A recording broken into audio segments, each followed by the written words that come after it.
DMTV Info, votre chaîne d'information en temps réel. La politique, la santé, le sport, les faits de société, la musique, les rumeurs et bien plus encore. Vous découvrirez cela dans notre chaîne DMTV Info.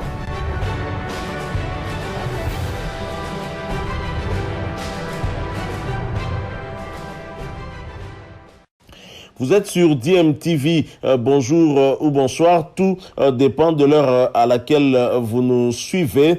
Tout plaisir est pour nous de vous retrouver, mais surtout de savoir que vous êtes nombreux en train de suivre votre chaîne YouTube DMTV. DMTV qui vous propose l'actualité, mais vous propose également des analyses et des réflexions sur des sujets d'actualité, sur des faits sociaux ou tout simplement des réalités que nous observons ici chez nous en République démocratique du Congo. Alors que la Ligue nationale de football a annoncé le début du championnat de la Vodacom Ligue 1 pour le 4 septembre prochain avec un calendrier qui a été publié. Les clubs participants réunis au sein de l'association des dirigeants du football du Congo, l'ADFCO, font bloc et bout de la reprise de ce championnat. Ils ont rédigé un mémorandum avec 4 recommandations qui a été déposé le mercredi 25 août 2021 entre les mains du secrétariat général de la Fédération congolaise de football association. Ce document est signé par le vice-président Max Moké et le secrétaire général de l'ADFCO, Maître Guy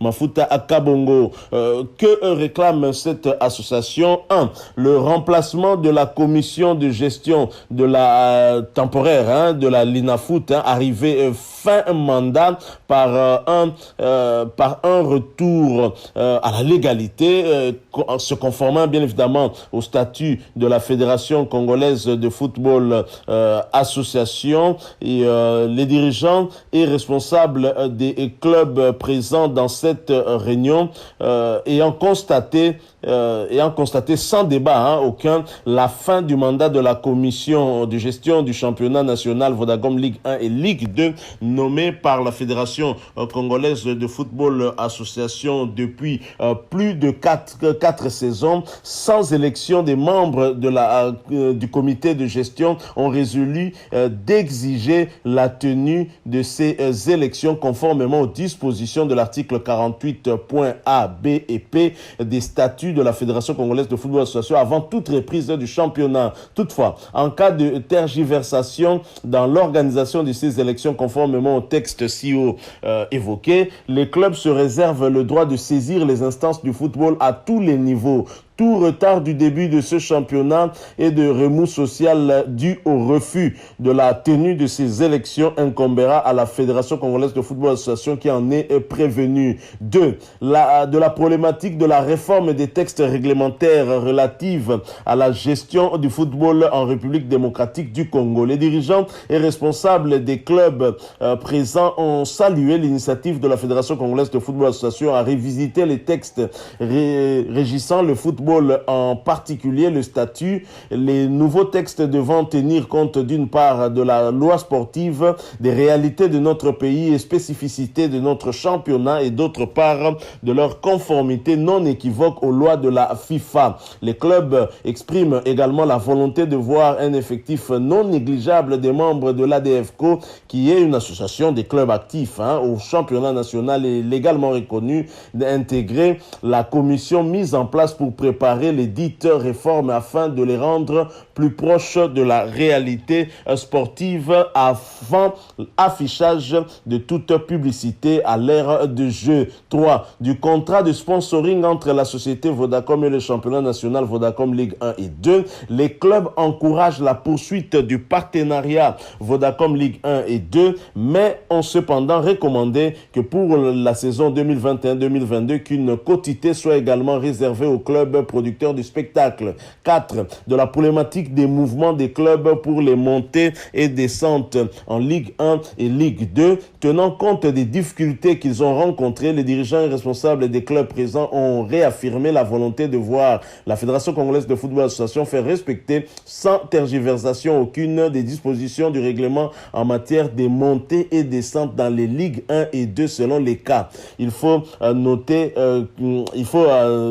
que ces résolutions sont issues de la réunion tenue par l'ADFCO le 7 août dernier à l'hôtel Africana, réunion au cours de laquelle cette association avait promis justement de déposer son mémorandum au niveau de la Fédération congolaise de football association, chose qui vient d'être faite. Je vous propose de suivre en image justement le dépôt de ce mémorandum et vous allez suivre Maître Guy Mafuta Kabongo qui va nous donner un résumé de ce que nous venons de vous dire maintenant en ce qui concerne ce mémorandum déposé au niveau de la Fédération, tout en vous rappelant bien entendu que vous êtes en train de suivre DMTV, votre chaîne YouTube.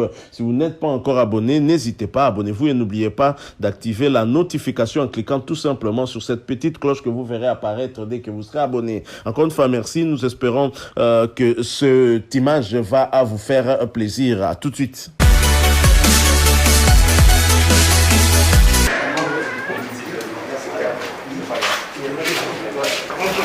Bonjour, ça va?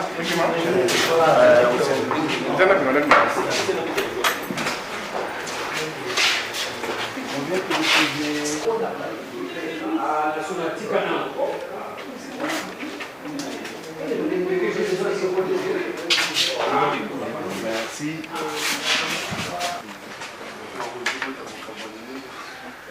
Numéro 2. Non, mais ça.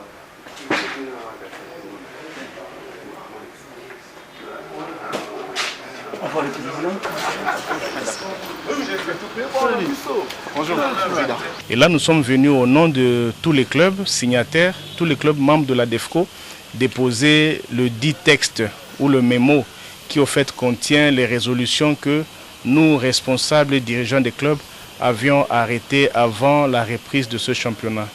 Il y a au total 4 points essentiels, tous importants, mais il faut noter que nous avons tenu à ce que nous puissions retourner à la légalité. La légalité, c'est quoi? C'est le respect des textes, en l'occurrence les statuts qui nous organisent. Les statuts veulent que les dirigeants, les responsables de toutes les entités subdélégataires soient élus. C'est ça les statuts. On a autorisé que 4 saisons durant que nous puissions y déroger, parce qu'il y avait effectivement des circonstances assez compliquées. Mais nous pensons qu'il est grand temps de mettre de l'ordre. En 4 saisons, il était temps au fait de rentrer au respect de nos textes. Je crois que le football doit se développer. On se développe quand il y a des textes qui au fait sont respectés par tous. Il y a également un point par rapport à la réforme. Nous tous appelons à la réforme de nos statuts.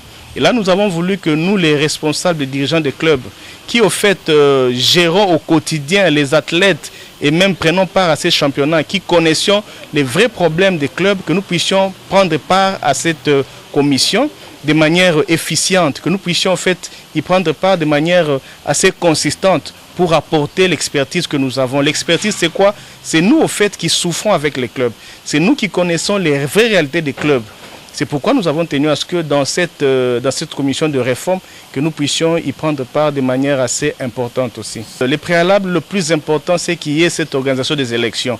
Et je crois que les documents en disent long. Dans ce document-là également, nous avons précisé les normes, le respect des normes. Quand vous commencez un championnat, il y a un règlement qui est publié, accepté par tous. Ce n'est pas de saut d'humeur comme ça, on se lève un matin parce que tel ou tel ne me plaît pas. Je modifie le nombre, les modalités de montée et descente. Donc c'est pourquoi nous voulons absolument que nous puissions respecter nos tests, nos propres textes. C'est ça, c'est le plus important. Merci. Merci.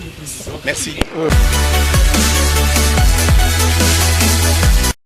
Voilà, nous sommes de retour. Vous venez de suivre Maître Guy Mafuta Kabongo, entouré notamment le président Max Moquet. J'ai vu également le secrétaire général du FC Renaissance Toutonda, qui est aussi de la délégation. Et je crois que les dirigeants des clubs ont raison. Il est quand même temps que nous puissions revenir au texte. Il faut respecter quand même les textes en vigueur. Comment un comité de gestion peut faire 4 ans sans qu'il y ait élection, et en même temps, ce même comité de gestion est contesté par les clubs, avec tout ce qui s'est passé la saison dernière. Je crois qu'il est mieux que finalement on procède à des élections pour que les dirigeants qui vont conduire la gestion de la Linafoot cette saison soient ceux qui ont été choisis par la majorité. Ça ne peut qu'être une bonne chose. Je crois que la Fédération congolaise de football association est dans une transition qui prépare en tout cas les prochaines élections à la FECOFA qui vont avoir lieu au au mois de décembre. Je pense qu'il est temps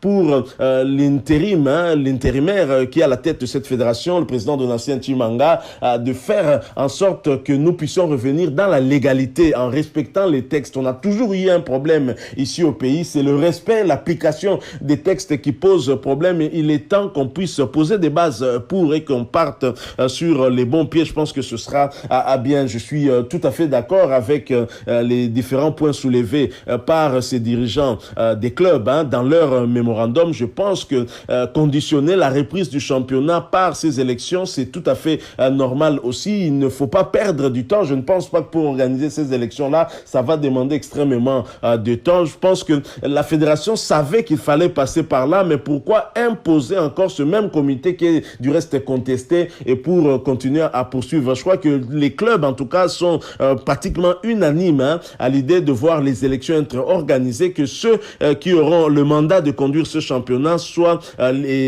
aussi légitimes. C'est aussi simple que cela. Et bien évidemment, la révisitation des textes au niveau de la Fédération congolaise de football association qui va favoriser l'ouverture de cette instance qui a toujours été un tout petit peu fermée, les textes calqués un peu sur des profils bien précis. Je crois que cette fois-ci, cette réouverture permettra aux dirigeants sportifs, entre autres, de pouvoir intégrer la Fédération congolaise de football association, pourquoi pas postuler comme a eu à le faire un ancien dirigeant, André Kimbuta de l'AS Vita Club. Voilà, merci à vous qui nous avez suivis. Nous sommes arrivés à la fin de ce petit sujet que nous espérons vous intéressera.